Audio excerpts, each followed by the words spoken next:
yes, still make memories. Yes, still go to the swimming pool, go do those fun things, but don't let your habits slide. We are going to be doing summer reset habits in this video to help you get inspired to keep your habits strong this summer.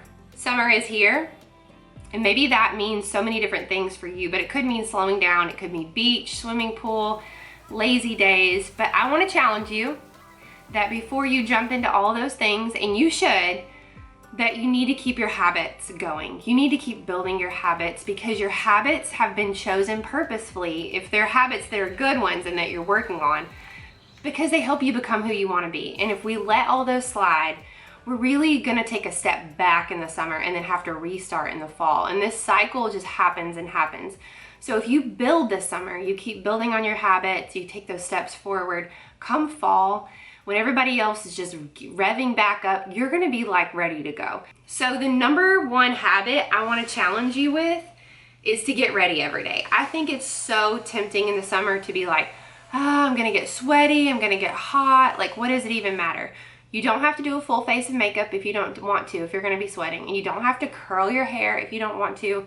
There are so many no heat styles that you can do to your hair, but I'm telling you, it is so important for your mental health that you get up and you get ready every day, instead of just, you know, seeing what happens, to get ready and happen to your day, to have a purpose. And I think that's one thing that can cause summertime depression, is not only the stagnant heat outside that just keeps you feeling oppressed, but to overcome that by getting ready. And one thing you can do to help yourself get ready is you can go and get a couple of outfits that make you feel good. I just went to the thrift store this week. I tried on like 50 dresses, you guys, because I am 20 weeks pregnant, and it is just really important to me that I don't feel frumpy. I've gone through pregnancies where I feel frumpy. This is my 5th pregnancy, and I am determined. I am determined to feel good and not feel frumpy, and to feel as beautiful as I can, and just to enjoy this pregnancy, because it could be my last. So one habit to keep going is good bedtimes, good wake up times. Even though it might be lighter outside longer, you still need to wake up and get going on your day. And maybe that means getting up a little bit before your kids, getting in the Word, or getting some exercise in. And one way I've really been trying to work on my sleep is this Mudita alarm clock. I love this because look at this pretty backlight. It's so soft and it has different levels. So in the morning when I want to know what time it is, I just click this backlight, and it's so gentle, it doesn't wake everybody up. But what I also love is it doesn't have any Bluetooth capabilities, it doesn't have blue light, and it charges. So I don't even have to have it like plugged up to a cord. I can have it across the room if I know that I'm tempted to not get up. So listen to this gentle music you can wake up to, and you can even change it to different options. So listen to this. Isn't that so sweet? Just like instead of something that's like really, really jarring. I think this is one of my favorites. You can even set timers. So you could, like, if you wanted to just rest for 15 minutes, you can even turn it down, turn it up right here on top. It's such a smart, like functional, really pretty, simple alarm clock. But here's the best thing of all. It gets the phone out of my room. This is a screen-free room. And so we have no TV. Matt and I said to each other, we're not gonna bring our computers in here if we can help it. We're not gonna bring our phones in here if we can help it in the evening. We really want this to be a sanctuary for us, a place of rest. And so one idea for that is a golden hour where, you know, for an hour before bed, you're reading, you are stretching, no phones, and you just set some timers on the alarm clock or something like that to do your stretches, but just winding down, doing a facial like care routine, you know, picking out your outfit for the next day, laying out your workout clothes.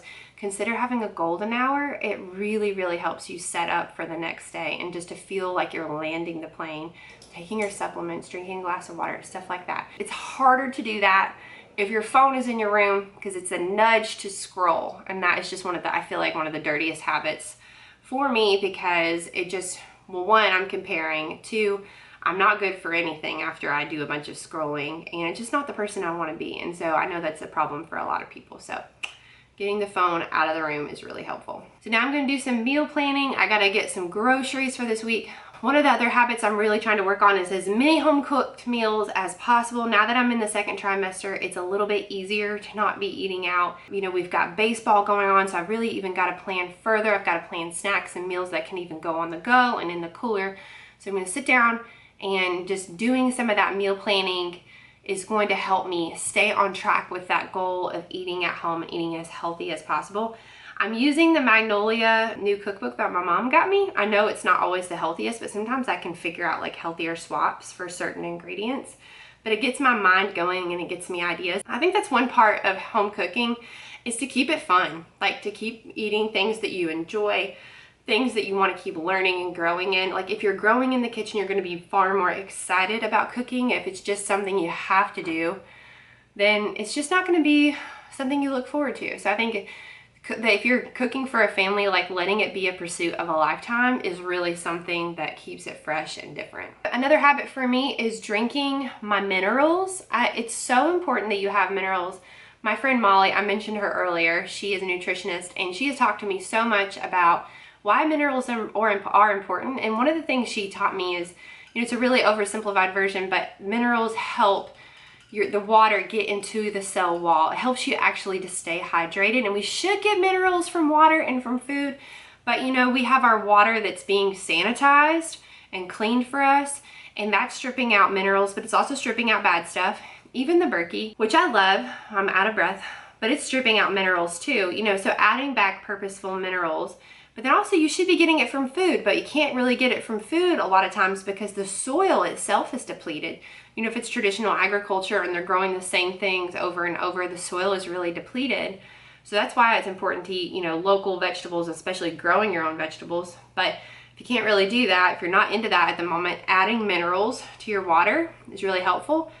Y'all, I'm going to tell you, the mineral drops I use do not taste good. I've heard that there's better ones, but mine don't taste good. So what I do is I mix in electrolytes, which also really help you stay hydrated too, but it also covers up the taste of the minerals. So I try to drink this. It's like 2 o'clock right now. I try to drink this in the afternoon. I quit coffee like half a year ago, guys. I've had little sips of coffee here and there, and they have not made me feel well. So I have been off coffee. So I have to have something to get me over that like afternoon slump a little bit.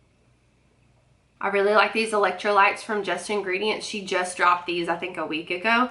And if you use the code GIRLTEACHME, you can get a discount on that. So yeah, I really enjoy those. There's some other good brands too, but just trying to get this in once a day really helps me. I also add it into my kids' water bottles for sports. And I tell them that I'm making Gatorade, and now they've started asking me, Mom, can you make me a Gatorade? I'm like, I sure can. And you better believe I add those mineral drops. And they're like, Mom, are you adding minerals? I'm like, yes, I am. But it's covered up and the kids are getting minerals. So it's just been a good staple to add to our house. Another amazing habit you do need to keep going is reading. And that might be a little bit easier while you're by the pool or at the ocean or something like that. But these are the 2 books I'm reading right now. Get Out of Your Head by Jenny Allen has been so good so far.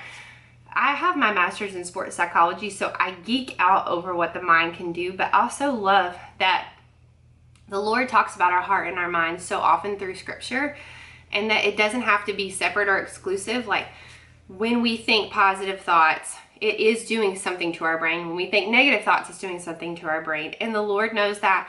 And I also think the enemy knows that. And so this book is really, really helpful to break down the neuroscience of how to, you know, rewire your brain to be thinking what the Lord wants you to. And then, of course, I'm pregnant, so Real Food for Pregnancy keeps me, it's like a nudge for me to keep fueling my body with the things that I really need for pregnancy. And that is, I need to be getting enough protein. Typically my hemoglobin's pretty low when I'm pregnant.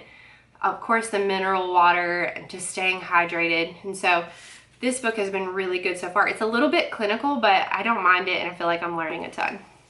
All right, so the last habit I would say is just to move as much as you can, as often as you can.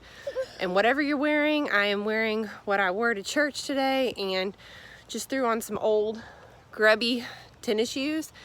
And I just feel like we make all these excuses of like my outfit or this or that. I just say move. Even if it's 5 to 10 minutes of a walk, it can make such a big difference. So this summer, just keep moving. Even if you get sweaty, Sweat is good, detoxifies your body. So just getting out with double stroller, letting kids scooter, and the more active I am, the more active my kids want to be, and that's who I want them to be, is somebody who's really active. And so move all you can. So thanks for joining me on this summer habits video. Keep your habits strong so you don't have to restart them completely over in the fall, and I'll see you again in the next video. From generation to generation, passed down through every age, there's a story of a savior whose love will never change. All creation will bow before him.